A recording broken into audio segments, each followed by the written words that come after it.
Modesty is very important in Islam. Unfortunately, our conception of the content of that modesty is very limited. When we think modesty, you think clothes, which it's important. It's part of it. Covering body parts, covering them appropriately, loose-fitting clothing, opaque clothing. This is part of modesty, no doubt. But modesty is much more holistic and goes beyond those things. Modesty is also in your bearing, how you treat other people, how you interact with the creation around you. But it's also in the difference between your private and your public life. And this is the big concern in the era of social media. We have people that technically fulfill the requirements of modest dress in Islam that put their entire lives on social media. Now, there's some dramatic examples of this from the non-Muslim sphere where we would all nod and agree. So, for example, some things go viral when a spouse is publicly complaining about what's really a very private matter that should have been addressed between his or her and him or her.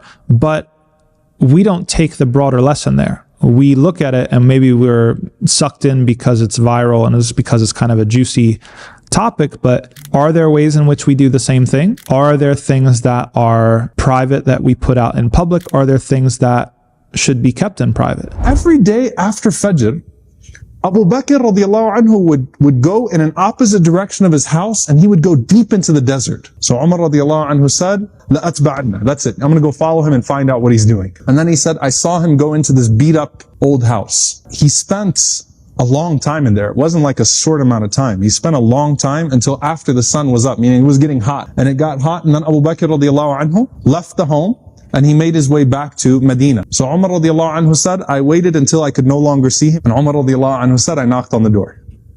Okay? Umar radiallahu anhu said, who is that visitor that comes to you every single day? The answer? She says, I don't know who he is. He never once shared his name with me. She says, he cleans my home, he washes our clothes, he grinds our wheat, he bakes our bread, he cooks our breakfast, and then he leaves. The Salaf used to be sure that some of what they did for Allah subhanahu wa ta'ala was kept private. And this gets into another entire conversation about your sincerity in your worship, some of your acts of worship.